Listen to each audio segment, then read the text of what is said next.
Hi viewers, welcome to cannybuck.com। आज का हमारा टॉपिक है बुद्धि यानी इंटेलिजेंस क्या होती है, उसका नेचर और उसकी थ्योरीज क्या हैं।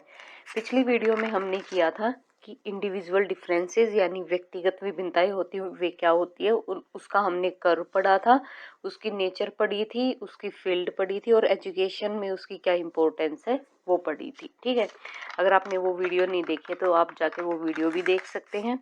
अगर आपको लेटेस्ट गवर्नमेंट जॉब्स के बारे में अपडेट चाहिए तो आप हमारा पेज www.cannybuck.com पे विजिट करके जो भी लेटेस्ट गवर्नमेंट जॉब्स हैं उनकी अपडेट ले सकते हैं। ठीक है, अब आते हैं अपने टॉपिक की ओर। हमारा टॉपिक है इंटेलिजेंस यानी बुद्धि होती क्या है। सबसे पहले तो यही क्वेश्चन आता है, देखो एनिमल्स के कंपैरिजन में हम मानव हैं, हम मनुष्य हैं, हमें बहुत सारे सोचने समझने की योग्यताओं से भरपूर माना जाता है। हम रीजन कर सकते हैं, किसी भी चीज को हम डिफरेंशिएट कर सकते हैं, हम समझ सकते हैं और हम हमारे सामने जो भी नई सिचुएशन आती है उसका सामना भी कर सकते हैं। तो इसी वजह से हम जो एनिमल्स हैं उनसे बहुत ज़्यादा बेहतर हैं। लेकिन जो सभी मनुष्य हैं वे एक जैसे नहीं होते, उनमें भी व्यक्तिगत विभिन्नता यानी इंडिविजुअल डिफरेंस वो पाए जाते हैं। एक टीचर अपने स्टूडेंट्स में आसानी से ये डिफरेंसेस है ये देख सकता है। कई स्टूडेंट है वो तो बहुत जल्दी सीख जाते हैं और कई स्टूडेंट है वो बहुत देर से सीखते हैं। जैसे बहुत सारे स्टूडेंट हैं वो तो एक एक बारी जो टूल्स होते हैं उनको यूज़ करने लग जाते हैं, जो भी टूल्स उनको हम लेबोरेटरी वगैरह में देते हैं। लेकिन बहुत सारे बच्चे ऐसे भी होते हैं जिनको बार बार सिखाने पे भी उनको वो टूल्स यूज़ करने नहीं आते। तो वे कौन से कारण हैं जिनसे एक मनुष्य है वो दूसरे से मतलब डिफरेंट होता है, उससे अलग रिस्पॉन्स देता है और हर सिचुएशन में अपना रिस्पॉन्स होता है उसका वो अलग होता है। साइकोलॉजी में इसे ही हम बुद्धि कहते हैं। यानी बुद्धि क्या है? बुद्धि है वो सीखने की योग्यता है, यानी हम किसी भी चीज को सीखते हैं वो बुद्धि से सीखते हैं। यह अमूर्त चिंतन यानी एब्स्ट्रैक्ट थिंकिंग की योग्यता है। अगर हमारे सामने कुछ चीज नहीं हो और हम फिर भी उसके बारे में सोच सके, ये होता है अमूर्त चिंतन। मूर्त चिंतन होता है कि हमारे सामने जो चीज हो ना हम सिर्फ उसके बारे में सोचे, और अमूर्त चिंतन में कोई चीज हमारे सामने नहीं होती फिर भी हम उसके बारे में सोच सकते हैं, उसको याद कर सकते हैं। तो बुद्धि हमें अमूर्त चिंतन की योग्यता प्रदान करती है। फिर है यह नवीन परिस्थितियों में समायोजन की योग्यता है, यानी जो न्यू सिचुएशन आती है, न्यू सर्कमस्टेंसेस आते हैं उसमें हम अपने आप को कैसे एडजस्ट करते हैं, ये उसकी योग्यता है। ठीक है, अब आते हैं हम बुद्धि के सिद्धांत की तरफ यानी थ्योरीज ऑफ इंटेलिजेंस। इंटेलिजेंस की थ्योरीज हैं, वे मेनली 10 थ्योरीज करेंगे हम इंटेलिजेंस की, और इस वीडियो में हम 4 थ्योरी करेंगे। बाकी की थ्योरी के लिए हम अलग से वीडियो बनाएंगे क्योंकि इनको डिटेल में याद करना बहुत ही जरूरी है। ठीक है, तो सबसे पहली हमारी थ्योरी है वो है एक कारक सिद्धांत यानी यूनिफैक्टर थ्योरी। ये थ्योरी हमें किसने दी थी? ये थ्योरी हमें बिने ने दी थी। ठीक है, एक कारक सिद्धांत हमें बिने ने दिया था और बाद में इस सिद्धांत को आगे किसने बढ़ाया था? टर्मन और स्टर ने। अगर कोई आपसे पूछे कि एक कारक सिद्धांत यानी यूनिफैक्टर थ्योरी है वो किसने दी थी, तो आप बिने का नाम लगाएंगे। ठीक है, इस सिद्धांत के अनुसार बुद्धि को एक शक्ति या एक कारक के रूप में मानते हैं। हम बुद्धि को सिर्फ एक पावर मानते हैं। ठीक है, हम जो इंटेलिजेंस है उसका डिवीजन नहीं करते बल्कि उसको एक यूनिट के रूप में मानते हैं जो व्यक्ति की सभी एक्टिविटीज में शामिल रहती है। ठीक है, जिस व्यक्ति में यह पावर, अगर देखो कोई व्यक्ति है उसमें कोई पावर है, अगर वो व्यक्ति पावरफुल है तो वह ईस्ट की तरफ भी वैसे ही जाएगा जैसे वो वेस्ट की तरफ जाएगा, यानी उसके एक्शन में कोई डिफरेंस नहीं आएगा। अगर वो एक काम को एक पावर, किसी निश्चित पावर से कर सकता है तो वो दूसरे काम को भी उसी पावर से करेगा। ठीक है, इसी प्रकार जो व्यक्ति में बुद्धि होती है वह उसे लाइफ के किसी भी फील्ड में यूज कर सकता है और ये सभी फील्ड में एक जैसी सक्सेस देती है उसे। ठीक है, परंतु हमारी लाइफ में जो भी रियल सिचुएशन होती है वे इस सिद्धांत में ठीक नहीं बैठती, क्योंकि हम देखते हैं कि मैथ में जो स्टूडेंट होते हैं वो अगर ज़्यादा रुचि लेते हैं तो वे जो एसएसटी जैसे सब्जेक्ट है उनमें उनकी रुचि नहीं होगी। ठीक है, अगर कोई मैथ में इंटरेस्ट ले रहा है तो वो एसएसटी में इंटरेस्ट नहीं लेगा, और अगर कोई साइंस में इंटरेस्ट ले रहा है तो हम देखते हैं कि उसे लैंग्वेज में कोई इंटरेस्ट नहीं है। ठीक है, इस तरह हम कह सकते हैं कि बुद्धि में कोई एक ऐसा मतलब फैक्टर नहीं है। तो ये थ्योरी है, ये कम्प्लीटली हम डिसएग्री करते हैं इससे कि इसमें कोई एक ऐसा फैक्टर नहीं है जो इंसान को सभी फील्ड में सक्सेस कराएगा। अगर हम मैथ में सक्सेसफुल हो जाते तो कहीं ना कहीं हम लैंग्वेज में या एसएसटी में अनसक्सेसफुल ही रहते, इतनी प्रोग्रेस नहीं कर पाते। तो इस सिद्धांत को मान्यता नहीं मिली। ठीक है, इसके बाद आता है द्विकारक सिद्धांत। ठीक है, यानी two factor theory. Two factor theory हमें किसने दी थी? ये सिद्धांत ये हमें स्पीयरमैन ने दिया था। ठीक है, टू फैक्टर थ्योरी में क्या है हमारे पास? टू फैक्टर थ्योरी में उसने हमें दो एबिलिटीज बताई थी, एक तो जनरल एबिलिटी जिसको हम जी बोलते हैं, और एक स्पेसिफिक एबिलिटी जिसको एस बोलते हैं। जनरल एबिलिटी यानी सामान्य योग्यता,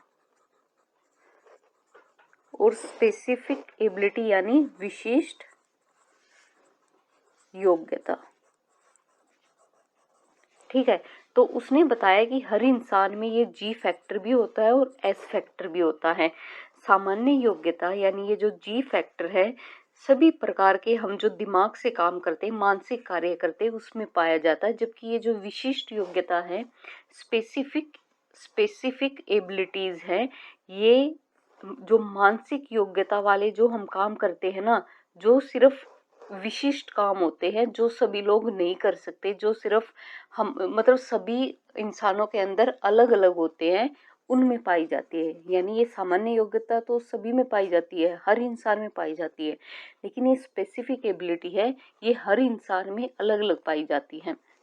जैसे अगर मैं टीचर हूँ तो मेरे अंदर बच्चों को पढ़ाने की स्पेसिफिक एबिलिटी होगी।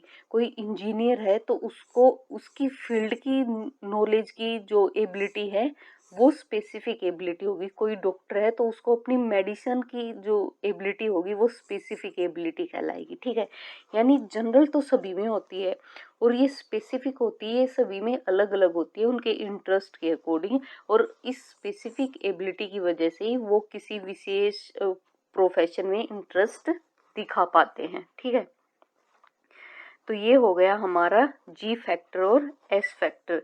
ये जो जी फैक्टर है ना, ये तो फिक्स होता है, ये चेंज नहीं हो सकता, क्योंकि ये हमें वंशानुक्रम से मिलता है, यानी ये हमारी हेरिडिटी होता है।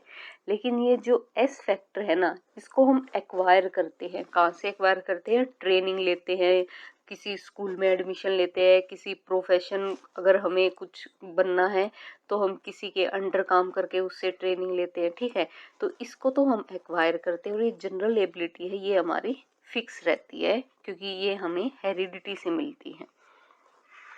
इसके बाद है प्रतिदर्श सिद्धांत यानी सैम्पलिंग थ्योरी। सैम्पलिंग यानी बहुत सारा एक लोट पड़ा होगा और उसमें से हम कुछ सैंपल उठाएंगे। ठीक है, इस सिद्धांत का प्रतिपादन थॉमसन ने किया था। ये सिद्धांत किसने बनाया था? ये बनाया था थॉमसन ने। थॉमसन ने अपनी जो सैम्पलिंग थ्योरी है उसका जो ये बनाई थी ना, ये जो स्पीयरमैन ने ये टू फैक्टर थ्योरी बनाई थी, इसके अगेंस्ट बनाई थी। ठीक है, इसके विरोध में बनाई थी। थॉमसन ने इस बात का तर्क दिया कि व्यक्ति का जो बौद्धिक व्यवहार होता है ना, वो स्वतंत्र योग्यताओं पर निर्भर करता है। इसने तो बताया कि ये बस दो ही योग्यताओं पर निर्भर करता है, एक जनरल एक स्पेसिफिक। लेकिन थॉमसन ने बताया कि बहुत सारी इंडिपेंडेंट एबिलिटीज होती हैं जिन पे इंसान का जो बिहेवियर है वो डिपेंड करता है। ठीक है, यदि कोई अगर हम किसी बच्चे को एक टाइप का जो बुद्धि परीक्षण है वो करवाएं, यानी अगर हम उसे हिंदी का कोई भी टेस्ट करने के लिए देते हैं तो उस टेस्ट में हम सिर्फ उसकी हिंदी की एबिलिटी चेक कर सकते हैं, बाकी जिस फील्ड में उसका इंटरेस्ट है वे एबिलिटीज उसकी चेक नहीं होंगी। और अगर मान लो हम उससे सिर्फ मैथ का बुद्धि परीक्षण करवाएं तो उसकी सिर्फ मैथ की एबिलिटीज चेक होंगी, बाकी जो बहुत सारी फील्ड बच गई उनकी एबिलिटीज के बारे में हम कुछ भी नहीं कह सकते हैं। ठीक है, तो यदि हम किसी बच्चे से कोई बुद्धि परीक्षण भरवाएं तो जो ये जो विशिष्ट सैंपलिंग है ना, इसमें सिर्फ उसके एक पक्ष का रिजल्ट है वो हमारे सामने आता है। अगर दूसरा बुद्धि परीक्षण भरवाएंगे तो उसमें उसके दूसरे पक्ष का रिजल्ट सामने आएगा, यानी टोटल हमें उसकी बुद्धि के बारे में कुछ भी नहीं पता चल सकता कि हमें उसके लिए बहुत सारे एफर्ट लगाने पड़ेंगे, उसके बहुत सारे टेस्ट लेने पड़ेंगे अगर हमें देखना है कि उसमें किस किस टाइप की बुद्धि है। ये जो स्मॉल सर्कल है ना, ये विशिष्ट कारक है या फिर विशिष्ट मानसिक योग्यताएं हैं, जबकि ये जो बड़े दो सर्कल है ना, ये दो परीक्षणों का जो भी हमने अभी परीक्षण किए थे ना, एक्सपेरिमेंट किए थे, जो भी हमने टेस्ट लिए थे, एक हिंदी का एक मैथ का, ये बड़े वाले सर्कल तो उनको दर्शा रहे हैं और ये छोटे वाले सर्कल है ये उसकी जो मेंटल एबिलिटीज है ना उनको दिखा रहे हैं। ठीक है, ये परीक्षण ए है। इस परीक्षण में 8 विशिष्ट कारक है, 1 2 3 4 5 6 7 8 कारक हैं, जबकि ये जो बी है इसमें ये 11 कारक हैं। ठीक है, इन दोनों परीक्षणों में कितने कॉमन कारक हैं? इन दोनों परीक्षणों में 6 कॉमन कारक हैं। यानी अगर हम ये दोनों टेस्ट लेते हैं तो हमें सिर्फ उसकी 6 टाइप की जो मेंटल एबिलिटीज है ना उनका पता चलेगा। यहाँ पे ये 2 अधूरी रह गई और यहाँ पे ये 5 अधूरी रह गई, इनका तो हमें पता ही नहीं चल रहा है एक टेस्ट से। ठीक है, तो अगर हमें किसी बच्चे की इंटेलिजेंस को देखना है तो हमें उसके बहुत सारे टेस्ट लेने पड़ेंगे। ये कहता है सैम्पलिंग थ्योरी। अब आगे आते हैं, हमारी 4th थ्योरी है समूह कारक सिद्धांत यानी ग्रुप फैक्टर थ्योरी। ये सिद्धांत हमें किसने दिया था? ये सिद्धांत हमें थर्स्टन ने दिया था। उसने हमें 7 मौलिक मानसिक योग्यताएं बताई कि 7 मेंटल एबिलिटीज होती है किसी भी इंसान में। ठीक है, पहले तो उसने हमें 7 दी थी, लेकिन बाद में उसने हमें इनको बढ़ा 2 और ऐड कर दी उसमें, यानी टोटल उसने हमें 9 एबिलिटीज दी थी। ठीक है, थर्स्टर ने जो जी यानी जनरल एबिलिटी है और एस यानी जो स्पेसिफिक एबिलिटी है,